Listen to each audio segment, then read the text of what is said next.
Hey guys, this is Joe, founder and host of Startuprad.io. As you guys may already know, I've run this podcast full-time since January 2021. I'm very happy to announce that Anchor FM is my sponsor for this podcast. If you haven't heard about Anchor, it's the easiest way to make a podcast. Let me explain. It's free and it's easy to use, even for a newbie. They're creation tools that allow you to record and edit your podcast right from your phone or computer. Anchor will distribute your podcast for you so it can be heard on Spotify, Apple Podcasts, and many more. You can make money from your podcast with no minimum listenership. It's everything you need to make a podcast in one place. Download the free Anchor app or go to anchor.fm to get started.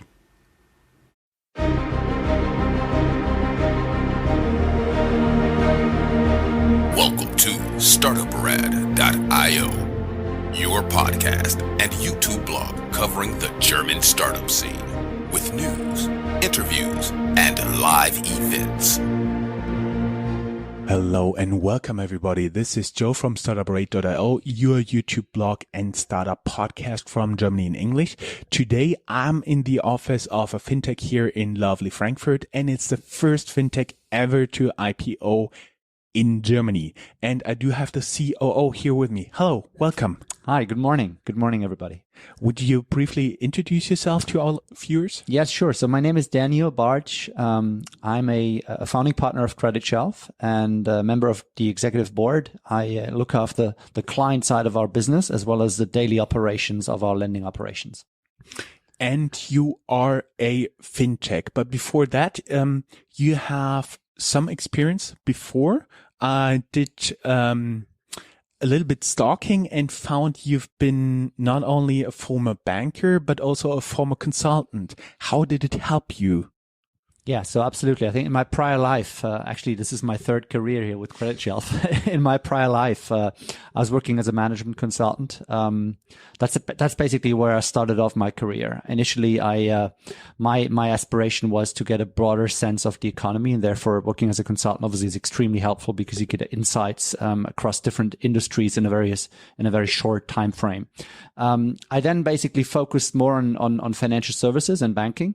And that was how I got into investment banking. That was actually right at the time when the financial crisis hit the industry. So it was a rather shaky time when I joined investment banking. Oh, I know that at this time I was just joining management consulting. Interesting times, yeah. Absolutely, and during my career in banking, which I spent roughly 9 years or so, what we discovered, my founding partners and myself, who were all ex-bankers. I mean, we discovered that there is actually, because of the financial crisis and because of the change of the regulatory landscape, there is a tremendous shift in what banks actually do focus on and do concentrate on, and that is to the detriment of small and medium-sized businesses. Actually, that's a tendency that we have seen not only in Europe. We've seen that in the Anglo-Saxon world, but also in Europe, where there has been a huge credit gap that has built up as a result of the financial crisis, when banks basically shifted away from lending to small and medium-sized businesses. And that was the driving force for us to actually launch Creditshelf. And we may add that this is a pretty bad situation for the German economy, just because we have a lot of small and medium enterprises, and they are heavily relying on credit financing by banks. That's absolutely correct. The German economy obviously is backboned by the so-called Mittelstand, small and medium-sized companies that are really sitting in the regions, and they do very, very good businesses. They're really market leaders in their various niches and really very solid businesses. And however, even though in Germany you have a lot of banks, what we see is that there is a lack of bank funding. Banks do shy away from lending to certain businesses, particularly when it comes to lending on an unsecured basis, which is very important for some of the business because they just don't have physical collateral in the way it used to be in the past when the economy was much more industrialized. Today we talk about technology, we talk about digital companies where you have less physical assets and therefore physical collateral, which banks obviously try and lend against, is much less available to some of the businesses. And that's why we see a gap in the market, and I can quantify that gap as well. What we have seen over the past 12 years, actually really shortly before the financial crisis and then predominantly after the financial crisis, is that the German GDP has since grown by 40%. But on the flip side, the total lending amount, the total nominal lending amount to SMEs has actually stayed flat. So it just shows you that there is a tremendous shift from away from bank credit, which is less available to those businesses. And they have obviously had to use replacements, predominantly equity, but also other sorts of alternative financing. And that is why platforms like ourselves are very vital to those businesses and basically allowing them to grow to the next level.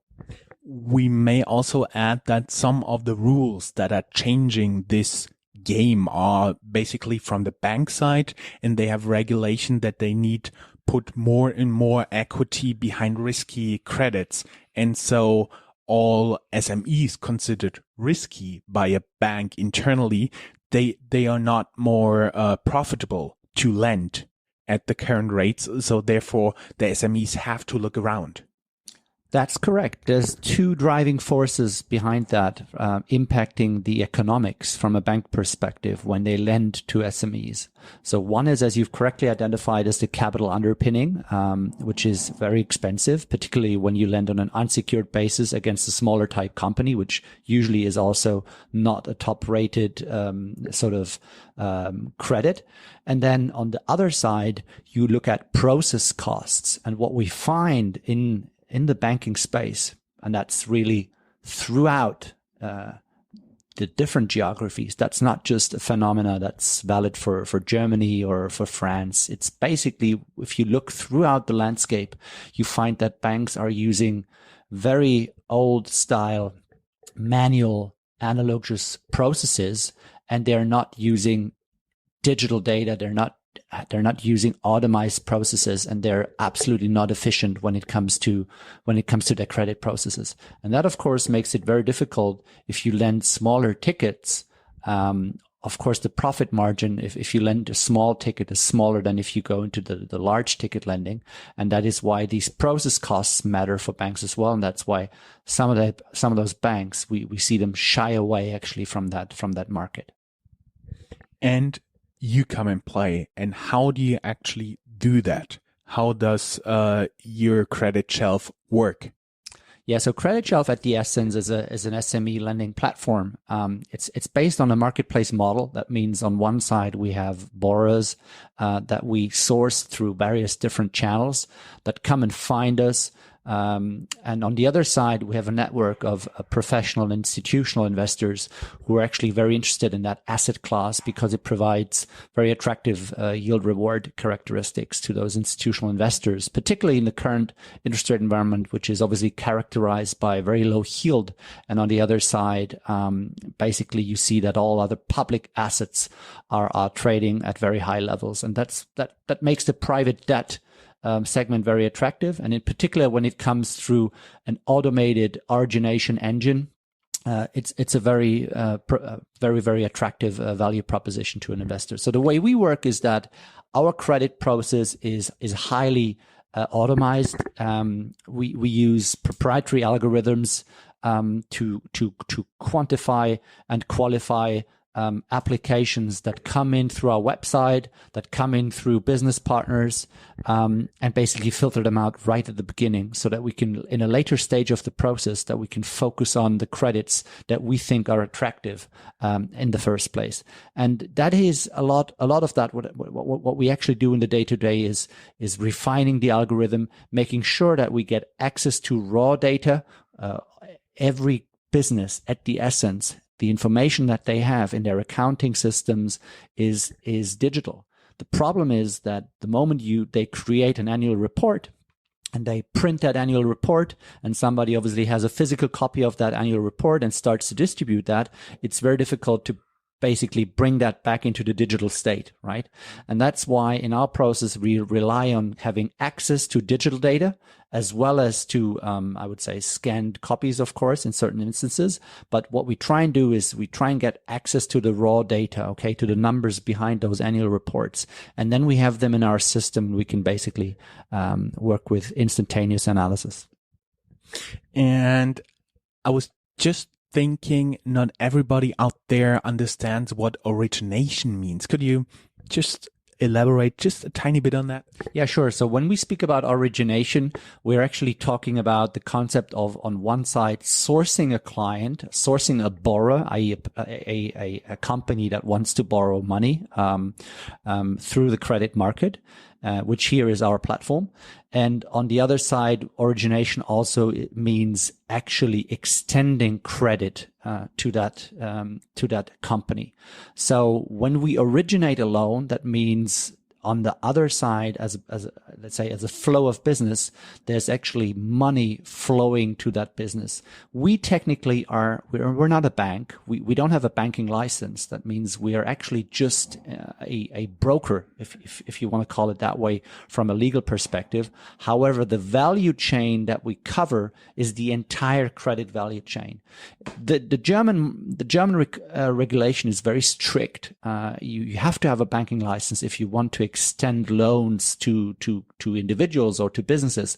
That is why we have essentially outsourced that small piece of the value chain, which is essentially extending the loan to the business. And here we use a partnering bank that helps us bring the money out to the client. Essentially what the partnering bank does is they extend the loan to the borrower, and then in the same second, our special purpose vehicle purchases that loan and then sells it to the underlying investors.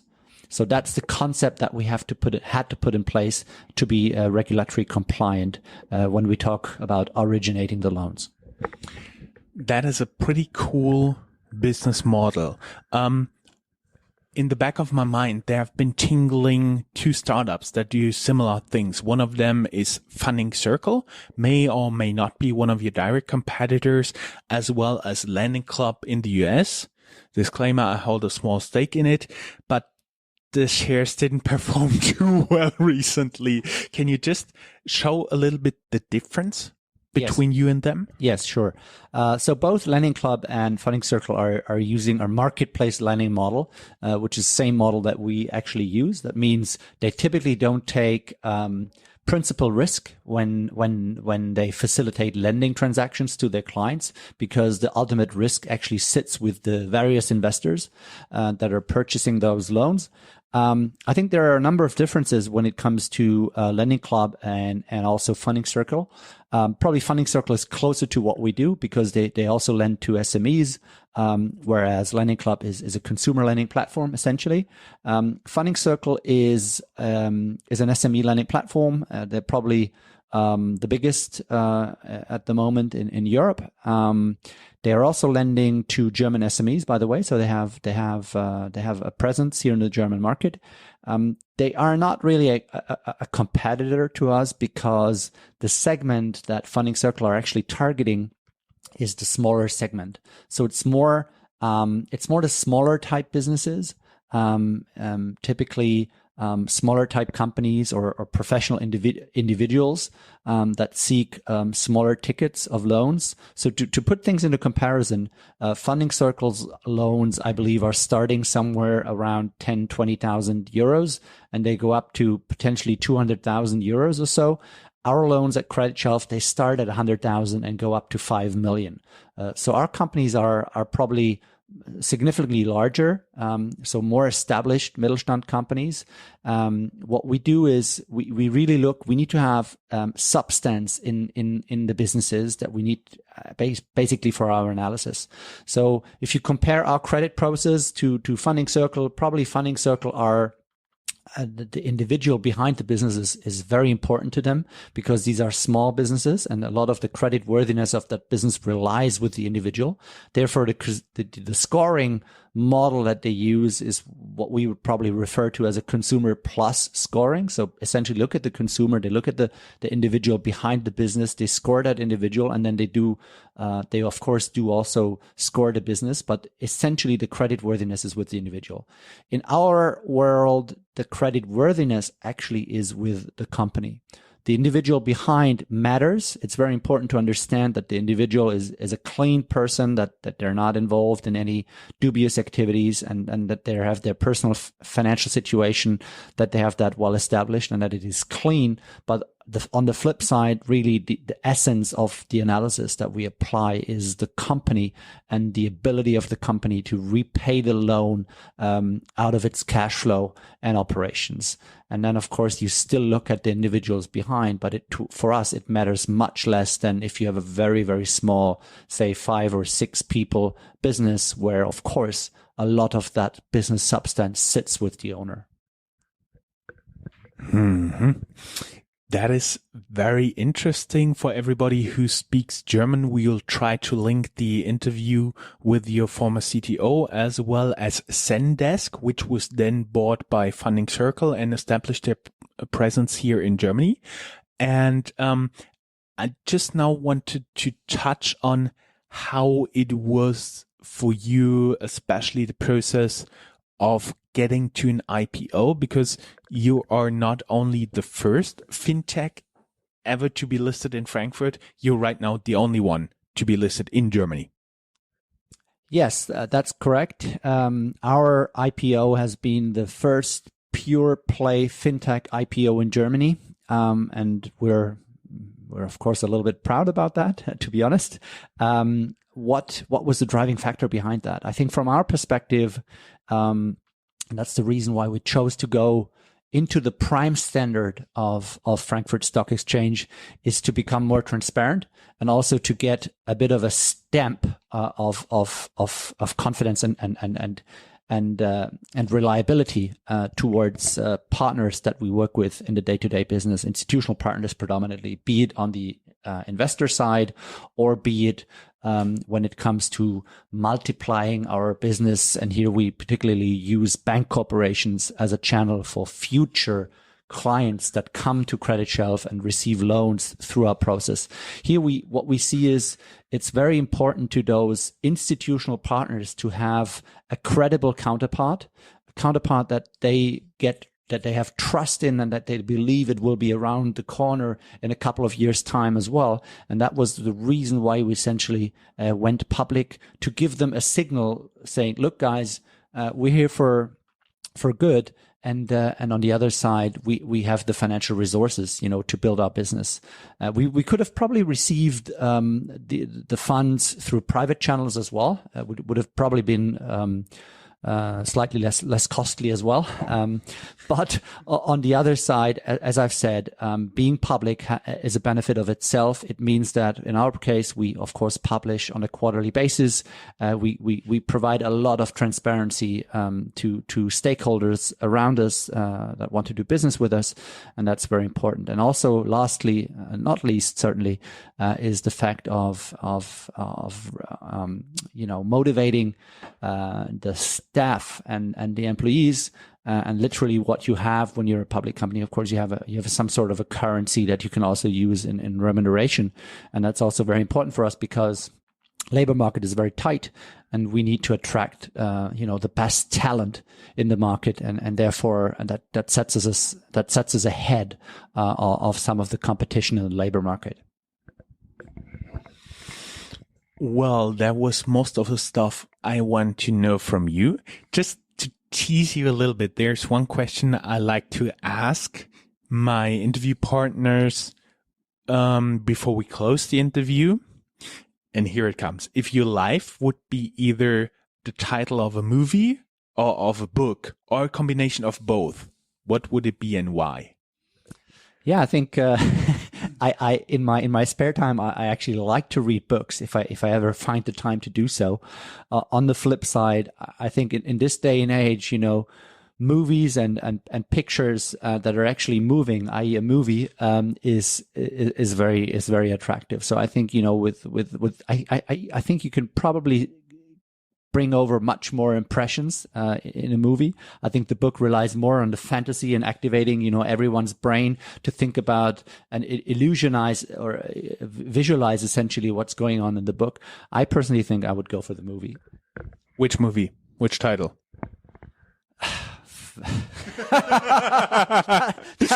That's certainly a good teaser.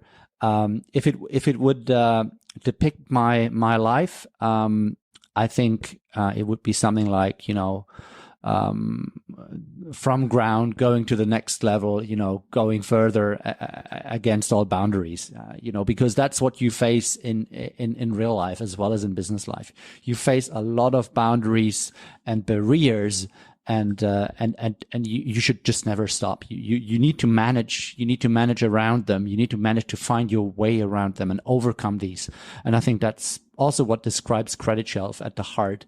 When we started this business 4 years ago, literally there have been so many barriers, and it's just, you need to just, you never give up. You need to just make sure that you come across them and over them, and that's how you go on.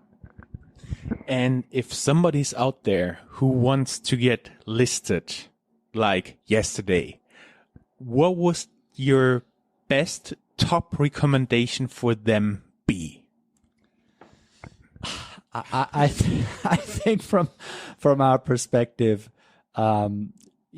make sure you bring a lot of time, because this doesn't just happen in 1 or 2 days, and make sure, I think make sure you get the lawyers in place. That's one of the findings. I think when I look back at our process, literally, I think at some point there have been more than 40 people involved in that project. Predominantly, of course, external people and predominantly lawyers, and it's just amazing to me as a business person to see, how much legal resource is actually required to complete such a process. And and that's something that you should certainly have and focus.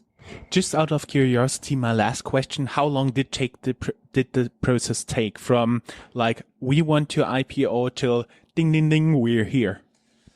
I think so we listed late July of 2018. I think the idea of IPOing the business, first time I think we were really seriously thinking about that was probably, sometime beginning of Q4 of last year.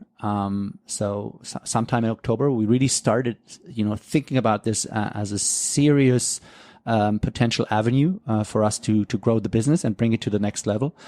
So I think it's probably fair to say, some like 6 to 9 months is probably a process that you need at the minimum, I would say, because I mean the project team, these were really, I mean, it's just I was mind blowing the amount of time and effort that went into it, and I don't think that you can ever actually do it in given the size of the business we are, with the limited resource we have as a startup, essentially. I think going for less than 6 months is ultra aggressive. So basically the same time as for a baby. Yes. Every good thing takes time. Great. It was my pleasure. Thank you very much. Thank you very much. That's all, folks.